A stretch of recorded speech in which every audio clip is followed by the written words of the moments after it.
Man, do we got a story to tell. But before we get to our story, we had one of our viewers, Texas Tornado, talking about his story. Did you get to read this comment? Yes, I did. All right, so it's pretty lengthy but interesting. So we're just gonna break it down for you. This guy's got a load drop on both ends, and they took his trailer hostage. So he gets there, supposed to be loaded within that 24-hour period. Next thing he knows, boom. 9 days later, he's still loaded, and no one's gonna unload him. What can he do to get this freight off of him? And this is costing him money as a carrier. But what resources do we really have as carriers to force the hand of a broker? I mean, in this case, it's TQL. That's why we don't work with him. And actually, in his comments, he mentioned he normally doesn't. But he was in a pinch. He was in a pickle. He had to do something as opposed to nothing. But that something in this case caused him a lot of money because these brokers stop picking up the phone, stop answering emails, and it's kind of like, hey, that's your problem. Go out there and sink or swim. You figure it out. Yeah, one of the reasons we do not work with TQL in this case. Very simple. If anything goes wrong with a load, we have a mutual history with TQL of them just dropping the ball and not helping the carrier through the situation. Take it with a grain of salt. I've heard some people we have pretty decent relationship with them. Not us, not this guy, obviously, not the Texas Tornado guy, and not many people that I personally know. So TQL is pretty notorious for it. As a matter of fact, I was looking at the Glassdoor website. Yeah. Apparently, where employees post stuff about the companies that we work for. And one of the biggest challenges for the TQL brokers in-house is that the company allows overbid the loads that's already have a carrier assigned to. So now if you're a broker there and you booked a load with a carrier, let's say ABC Trucking, for $1,000, and somebody on your team finds another carrier who wants to do it for $800, even though everything is already set and done, you're going to cancel that. We're going to cancel, and the problem is that obviously I'm sure it depends case by case, person by person, but at the end of the day, I think that as our experience goes, sometimes we wouldn't even notify you, and then you have your driver going there for 100 miles or so just to kiss the gate. Goodbye. Yeah, and I mean it's not just also changing addresses is a big thing for them. They're notorious on that. And like right here, my man, like en route, they changed his address, and not to like, hey, my bad, it's not in Naples, it's in Arcadia. Like, sorry about that. We're talking different states. So how can you even trip plan accordingly? Because where's this reload? I mean, you obviously took a load to an area. Again, just in case if TQL is watching and you guys want to kind of maybe sue us or something about talking all this crap about you, allegedly. Yeah. And I don't got nothing. So. Yeah, and we ain't got nothing. Like literally, just you can adopt us if you want to. All right. So again, Texas Tornado here dropped his comment to say, a lot of owner-operators out there that we share the same pain. We have to be able to lean on each other, to learn from each other, because, again, he's a one-man show, one-man army, and that's great. He's doing well for himself, but at the same time, we have a few more trucks, and we live through the same. I mean, we just went through the same. We're still going through something very, very similar to this, where our trailer went MIA. They yes, and in this case, we don't want to mention the name of the broker involved because even though the beginning of this whole story was very, very ugly, seems like once I was able to get to the right people, we did the right thing. But that was a very, very long story. So maybe the best thing to do is to cut the BS and just give a little breakdown on what happened and what did we do for all of it to work for us. Yeah. So basically, one of our drivers went in to pick up a load, and it was a drop trailer. By the way, a lot of those issues are actually happening with drop trailer situations.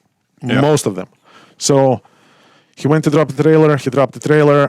The trailer was supposed to get loaded by the next morning. Next morning, the driver comes in. Trailer is not yet loaded. All right, we made certain arrangements, the layover, this and that. Obviously, you guys know these days, even if you get $250 for a layover, that's a joke. It's not even that's not even enough money to push through the whole day of which you could be making money. Right. So the driver goes in next morning, same story. Trailer is not loaded, this and that. So all right, another layover. It gets a little tense, but the broker is kind of working with us. Added some money. All right, that's another day. Day 3, driver goes in to pick up a load, and the guard says that load was already picked up and left. On our trailer with a different carrier. On our trailer with a different carrier, which the different carrier is an actual broker, or another carrier that works for a same broker. Let's just say this. And again, I don't really want to bash the broker. I think that's a people problem. And in this case, now we're dealing with very inexperienced rookie broker dispatcher. So now this guy basically, it's a Friday situation, Friday night situation, and that broker decides that the best course of action is to just cut the communications. So he starts hanging up the phone and he stops communicating. So hold on, mother. 1 minuto, baby. It's not just like you canceled the load on us. It's actually a lot more than that. You are in possession of our trailer, being hauled who knows where, by who knows who, across the country. So, again, it's Friday. We kind of try to reach out to a couple of contacts at the broker company unsuccessfully. Again, Friday night, stuff happens. The good thing on our end, we did had a brand new trailer sitting in the factory about 500 miles away. So we just took advantage of that situation. We dispatched the driver to go pick up that brand new trailer, and here we go. He went on. Obviously, he did still lose a week because 3 days there, and he was not able to pick up a next load until the next Monday. So we're talking about at least 5 days plus.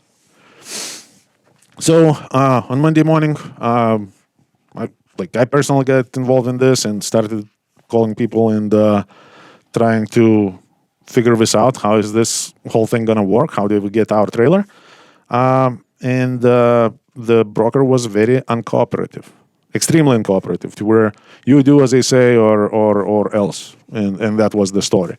So the next part of the story is something that you guys can probably use for your advantage. So what we did, we actually looked up for all the information. We went across like the whole company, like through all of our dispatchers, through all of our safety personnel, all the administrative, and we asked everyone specifically, do you have any contacts at this broker company, at this shipper company, and at this receiver company that the load is allegedly going to, Right. and from. So we were able to get a few contacts, maybe not exactly 100% successful. So we got other people involved. Some people wanted to get involved, others didn't. So by Tuesday, we were nowhere still. So at that point, I just pulled up Google and I started searching the customers whose load in that trailer, not the brokers, because the broker pretty much already dropped the ball on us. We started looking for executive email addresses, anything that we can get online. So I was able to gather about, 20 plus emails of a very high level executives at the shipper/receiver company, because again, that was the same company. And then I typed up an email with all the details, what happened, what's going on. There is no communication. So pretty much accused them of, all right, guys, now you hauling your stuff in the stolen trailer, as far as I'm concerned. And obviously about, 15 out of those 20 emails was dead-end emails. So we were no longer good. We shut back to me. But I was able to get a hold of two people. Two key players. Who actually did respond.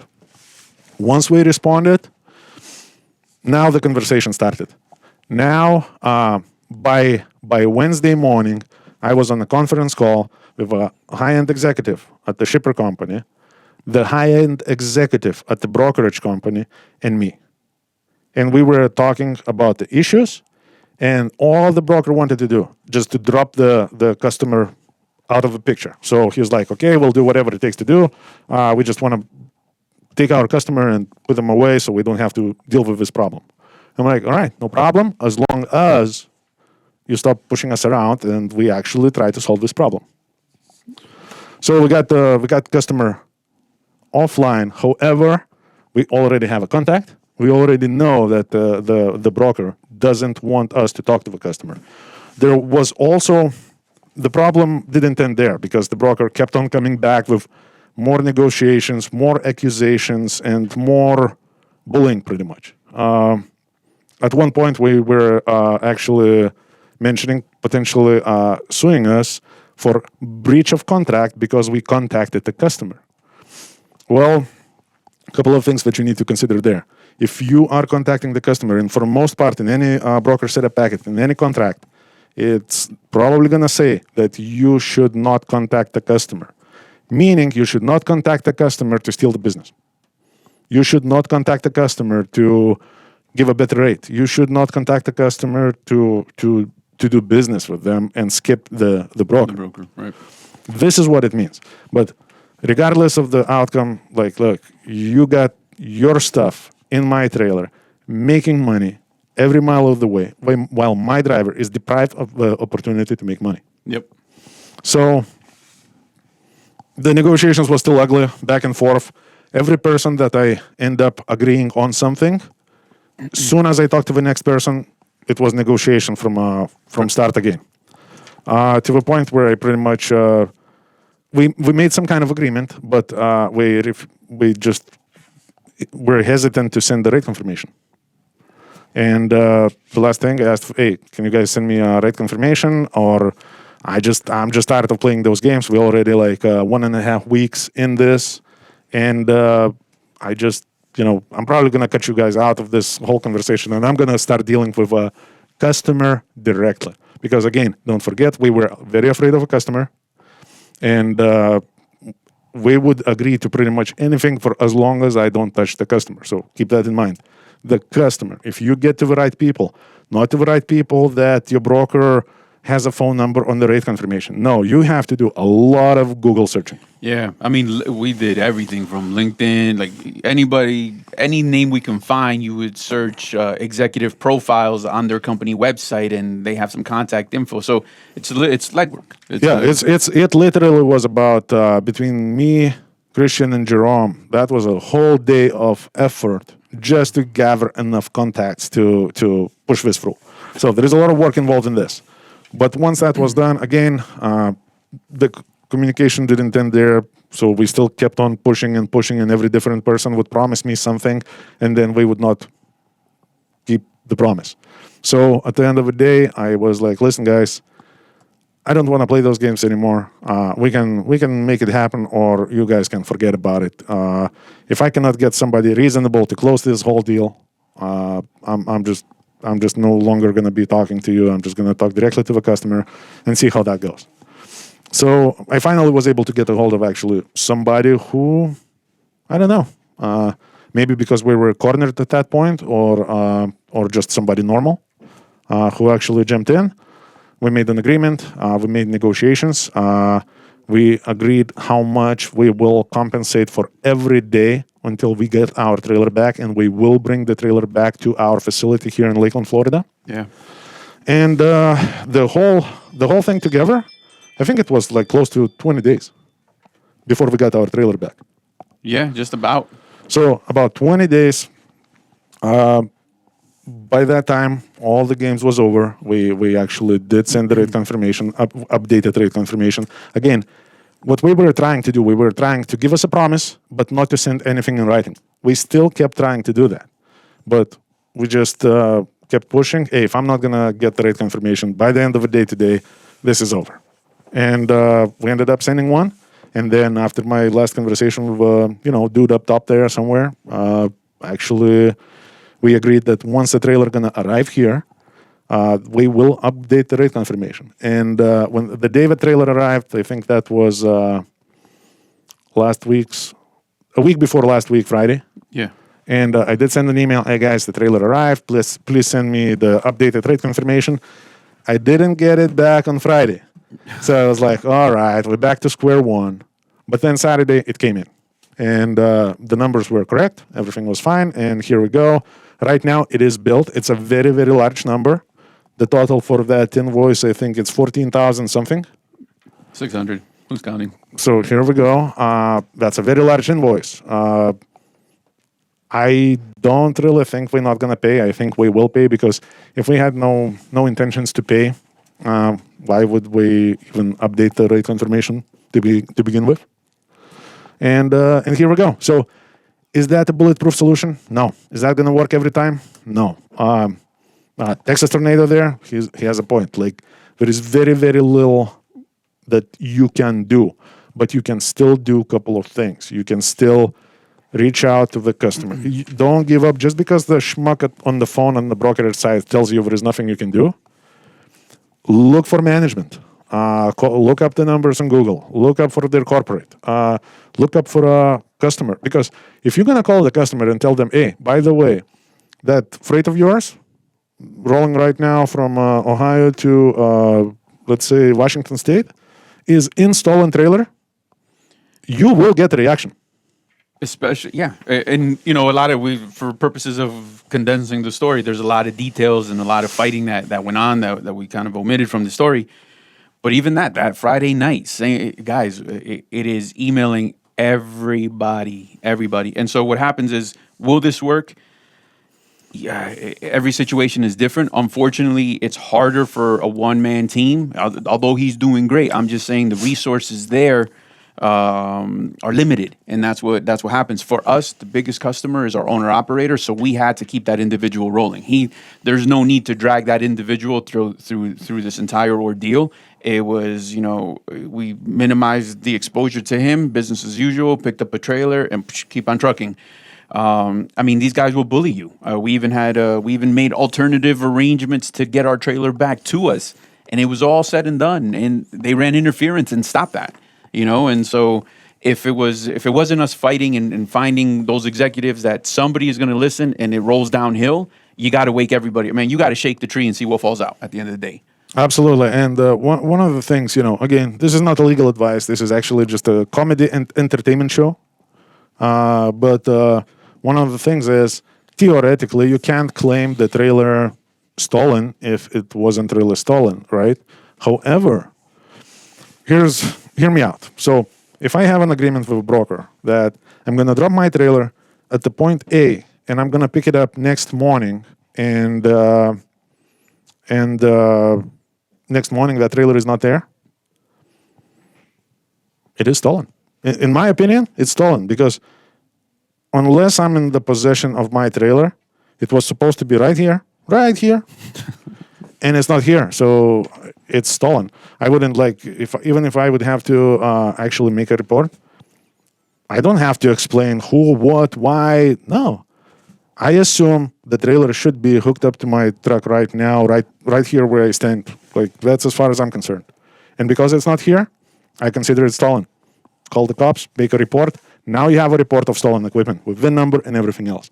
Now you're gonna start sending that stuff to the customer, to the broker. Man, we're gonna start looking for you. We're no longer gonna be playing games. We're gonna start looking for you because we will be in some really, really deep shit, in my opinion. And again, don't forget, this is a comedy and entertainment show. Yeah. And so the moral of the story here, actually, no one even wins. Yeah, no one wins because look, even though you may think that the bill is really high and oh man, this is actually no, it's not. First of all, who was hauling that trailer? What condition did that trailer came back? Lucky us that we had another trailer. What if you don't? So now all that 20 days, $14,000 these days, you can make $14,000 in a freaking week. Yeah. You got to be really working, but so it's not really a win-win. It's just and by the way, the invoice is not paid yet. Yeah. Not to mention all the labor hours, all the people, just the three of us looking into it for one day. So. Absolutely, everybody who is involved. We have other things to do. and we were dragged away from those things that we were doing, and we had to get involved in this. So all that stuff is still on the company's dime, and it all counts. So, all right. Anyway, don't let anybody freaking steal your equipment. Fight back. Be the man. Try everything. Don't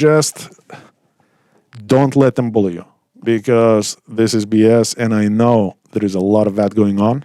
And I think because of there is a lot of less experienced people in this field. A lot of moms and pops companies with just one or two trucks, and we get in one of those situations once in a lifetime or once every couple of years, and we just get themselves pushed in the corner and accept that. So don't accept that. Push back, fight back. Don't stop. Don't let other people to profit on your back.